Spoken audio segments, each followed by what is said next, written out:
अवघ्या महाराष्ट्राचं लाडकं व्यक्तिमत्व म्हणजेच पु ल देशपांडे आणि पुलंचं लाडकं व्यक्तिमत्व आणि सगळ्या महाराष्ट्राची लाडकी व्यक्तिरेखा म्हणजेच अंतू बर्वा. नुकताच पुलंचा जन्मदिवस आपण साजरा केला आणि याचंच औचित्य साधून पुल आणि अंतू बर्वा यांची आता इकडे भेट होणार आहे. पण हो, ही भेट इथे झालेली नाहीये, ही भेट झाली आहे स्वर्गात. आणि हा सुंदर आविष्कार घेऊन येत आहेत स्वप्नील सरांच्या टीमचे अंशुमान आणि अतुल.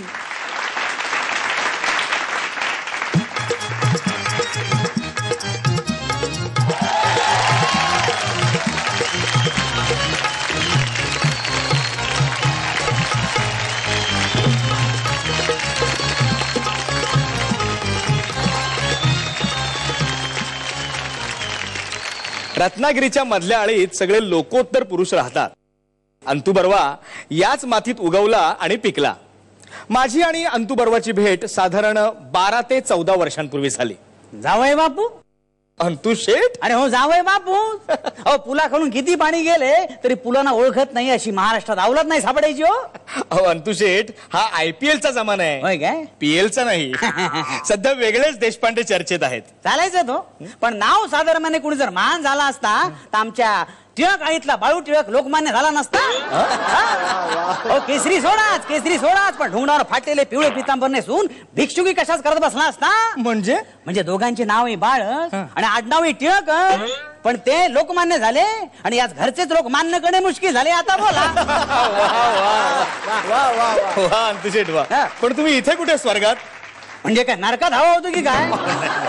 अहो जाय बाबा, असं काय करताय? म्हणजे मी पुण्यात्मा जरी नसलो ना तरी पुण्यातला नक्कीच नाही. हो वा, आजकाल कोकणी माणूस आहे मी. काय समजले? नाही, हातातून पाप जर घडले असेल तर जिभेने वार केले तेवढे. पण जिभेचं वार कोणास लागायचं नाही. हो तुम्ही स्वर्गात बघून धक्का बसला मला. अहो अंतू शेठ, काही काय बोलताय? आहे मनोहर तरी वाचलत की काय? अहो नाही, मी लोकांना हसून हसून मारलं हे शब्दशः घेऊ नका. अहो तसं नाही जावई बापू, शब्द चुकीचा उच्चारला गेला एवढे. नाही, मी तुमच्यासारखं काय सिद्ध असते लेखक नाही. हो नाही, माझं म्हणावयाचे होते तुम्ही स्वर्गवासी झाल्याचं ऐकून धक्का बसला एवढेच. ही बातमी कोणी दिली तुम्हाला? अहो कुणी काय, सर्वमुखी एकच चर्चा. पुला आले.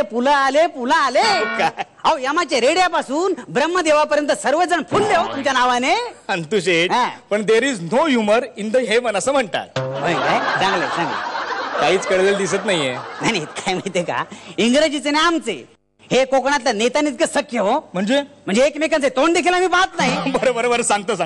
देर is no humour in the heaven म्हणजे स्वर्गाला विनोदाचे वावडे असं म्हणतात. नाही, वावडे होते असेल म्हणजे, पण आता नाही. का? अहो तुम्ही आलात ना जावई बापू. असं काय बोलता? चिवी जोशी आहेत, अत्रे साहेब आहेत, सबनीस आल्यात, दळवी आल्यात, PG वुडाऊस आहेत. बस झालं. आमची हौस मराठी लेखकांवरच भागेल. मग त्यांनी PJ केले तरी चालते. तुमची ते PD हाऊस वगैरे अजिबात नको. सांगून ठेवतोय. अंतू शेठ, PJ हा शब्द कुठून कळला तुम्हाला? आजकालच्या विनोदावरून. म्हणजे आजकाल दर्जेदार विनोद होत आहेत कुठे? नाही, चांगल्या लेखकांची वानवाच आहे म्हणा. वा, नवा लेखक आला असं म्हणायची संधी क्वचित मिळते. काय करायचंय? वा अंतू शेठ, तुम्ही सुद्धा कोट्या करायला लागला. खरं म्हणजे ही सुद्धा तुमचीच देणगी हो जावई बापू. खिशात दमडी नसताना अवघ्या महाराष्ट्रात कोट्याधीश केले तुम्ही. अहो काय बोलताय, बोलविता धनी वेगळा. याच म्हणतात विनय. काय म्हणतात? विनय. घ्या शिका तर ह्यांच्याकडून आजकालच्या लेखकांना काहीतरी शिका. हो बरं अंतू शेठ, मी काय म्हणतो, रंभा, उर्वशी, मेनका. नेमका प्रश्न विचारलात. एक काम करा, सरळ जा, डाव्या हाताने उजव्या बाजूस वळा, तिकडे ते दालन येते. अच्छा, लवकर गाठा ते दालन. का? अहो सुनीताबाई आल्या तर निर्दालन व्हायचे. अहो अंतू शेठ, माझं पूर्ण ऐकून तर घ्या. अहो समोरच्याचे पूर्ण ऐकून घेतलं तर कोकणी माणूस कसला तो? आतापर्यंत कोकणचा कॅलिफोर्निया नसता झाला. ओ कोकणात प्रकल्पातला प्र जरी उच्चारलात ना तर कल्पना विरोध करायला एकत्र येतील. पण समजा कोणी मेला तर त्याची तिरडी उचलावयास 10 आमंत्रण धाडावे लागतील. अहो अंतू शेठ, पण नियमाला अपवाद हा असतो. काय नियमाचं घेऊन बसलात तुम्ही? सोळा नियमाचं. त्यापेक्षा आमच्या साड्यावरचा दातार हुशार हो. कसं काय? म्हणजे मरण जवळ येत याची जाणीव झाल्या स्वतःची तिरडी बांधला, स्वतः झोपल्याने मगच मरण सोडला. हो सांगतो काय, मडक्यापासून सुट्ट्या पैशापर्यंत सगळी तयारी केली होती म्हणे. बरं, स्वतःची चिताही रचली होती म्हणे. आता बोला. अहो काय सांगताय काय? म्हणजे काय, खोटं बोलत असेल तर डायरेक्ट पुढच्या जन्मात राजकारणी होईन मी. नको. बरं, तुम्हाला रंभा उर्वशीत भेटायला जायचं असेल ना, लवकर जा. चेहरा आतुरता दिसते मला. शुभेच्छा शीघ्रम. जा. अंतू शेठ, तसं नव्हे. रंभा, मेनका, उर्वशी यांना तुम्ही बघितलं का हे विचारायचं होतं मला. रोज बघतो. पण खरं सांगू काय सुरुवातीला माझाही काळजाचा ठोका चुकला होता पण नंतर काय नंतर रोज रोज येणाऱ्या कोकण कन्या एक्सप्रेस सारखी नजर मेली आमची बर खरं म्हणजे काय माहितीये का ओ मीराजवळच्या जणू कोळ्याच्या मंगेने सुद्धा पहिल्यांदा ठोका चुकवलाच होता माझा हो. पण नंतर कामतकर पोस्टमन इतकी सवयीची झाली अहो काय सांगताय जावई बापू एक सांगू तुम्हाला रोज रोज बघून सुद्धा काळजाचा ओलावा टिकून राहतो ना तेच खरे सौंदर्य वा आणि तेच खरे प्रेम आपल्या पत्नीचे अगदी खरं काय समजले आमची ही गेली त्यानंतर अंगणातला हापूस कधी मोहरलाच नाही हो बघा ना कोणाचं नशीब कोणाच्या वाटेने जात चालायचं अंतू शेठ अहो तुमच्यावर एखादा चित्रपट काढायला काहीच हरकत नाही चित्रपटाचं काय घेऊन बसला नाटकाबद्दल बोला नाटक भरपूर गाजवली कशी या तेजू पदाला अनेक भूमिकांना न्याय दिले मी अहो तुम्हाला सांगतो भूमिकांना सीतेपासून ते एकच पहिल्यांदा गीतेपर्यंत सगळ्यांना रंगवलंय मी काय सांगताय काय म्हणजे काय मेकअप पण होतो ना मी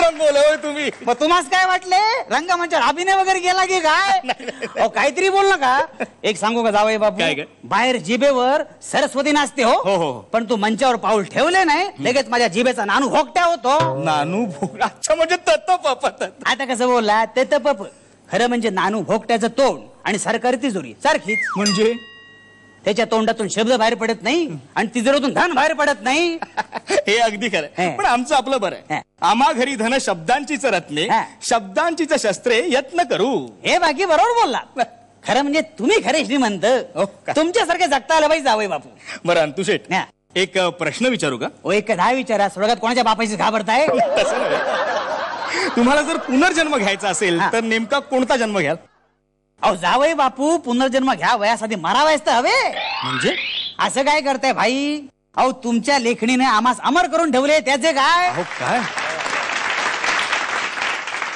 अहो मीच नव्हे रावसाहेब हरितात्या चितळे मास्तर नाथा सगळेच एक काम करतो त्यांना इकडे घेऊन येतो मग गप्पांचा फड रंगवू कसे आलोच मी उत्तम बरं जावई बापू त्यांना बोलवायच्या आधी जरा नरड साफ करू म्हणतो हो म्हणजे तुमच्या इतकं जमणार नाही मला पण प्रयत्न करायला काय हरकत आहे सुरुवात तर करा करू का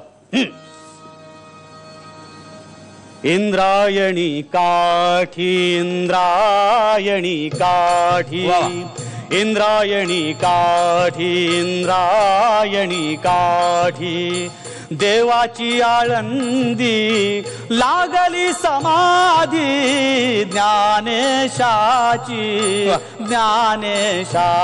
ओ ज्ञानेशाची इंद्रायणी काठी इंद्रायणी काठी वा अंतू शेठ वा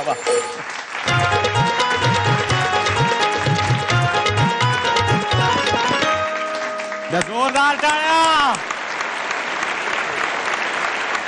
स्वप्नील सर क्या बात है काय व्यक्तिमत्व असेल मला सांगा माणसाचं की त्यांचा पोशाख घालून त्यांच्यासारखं दिसायचा प्रयत्न करून नुसता एक परफॉर्मन्स सादर केला तरी आतापासून इथपर्यंत चेहऱ्यावर एक स्मित असतं काय व्यक्तिमत्व असेल माणसांचं क्या बात है आणि अंतू बर्वा तितकाच लाडका महाराष्ट्रातल्या प्रत्येक माणसाचा किंबहुना जगाच्या पाठीवर जिथे जिथे मराठी वाचलं जातं बोललं जातं ऐकलं जातं तिथे सगळीकडेच अजरामर झालेली व्यक्तिरेखा आहे आणि आज तुमच्या दोघांना मनपूर्वक धन्यवाद की तुम्ही माझ्या जनरेशनला आपल्या जनरेशनला एक आविष्कार म्हणून का होईना पण साक्षात पुलं दाखवलेत क्या बात आहे थँक्यू व्हेरी मच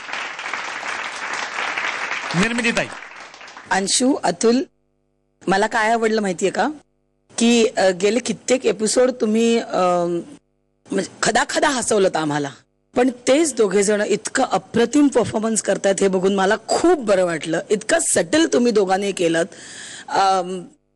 तू दिसतोयस पुलंसारखाच आता म्हणजे जी तुझी वेशभूषा झाली तू पुलंसारखाच दिसतोयस पण त्याच्यातलं संयमितपणा त्यातलं जे मॅच्युअर्डनेस त्यांच्या वागण्या बोलण्यातला अप्रतिम तुम्ही दोघांनी अत्यंत उत्कृष्ट कॅरेक्टर्स पकडलेली होती मला तुमच्या लेखकाचं कौतुक करायचंय की पुलंच्या लिखाणाला किंवा पुलंच्या व्यक्तिरेखांना हात घालणं खूप धोकादायक असतं ते सगळ्यांनाच जमतं असं नाही आणि त्यांनी हे शिवधनुष्य लिलिया पेललं त्याबद्दल त्याचं अभिनंदन. विजय सर. खूप सात्विक प्युअर असा परफॉर्मन्स. पुलंचं साहित्य, पुलंचं कॅरेक्टर, स्वतः पुलं साक्षात जे कानावर पडलं किंवा व्हिज्युअली मला दिसलं, मला तर रंगमंदिरातच गेल्यासारखं वाटलं. नतमस्तक आहे मी तुमच्यासमोर. धन्यवाद. खूप खूप धन्यवाद पुन्हा एकदा. आता वळूया मार्क्स कडे. स्वप्नील सर 9 गुण. निर्मिती ताई हा एक एक्स्ट्रा मार्क आहे तो लेखकासाठी. 10 गुण. आधीचे 18, आत्ताचे 19, एकूण 37 गुण. तर अतुल, अंशुमन, उद्या एलिमिनेशन आहे, तेव्हा तुम्हाला आणि सगळ्याच जोड्यांना पुढच्या सगळ्या प्रवासासाठी खूप साऱ्या शुभेच्छा.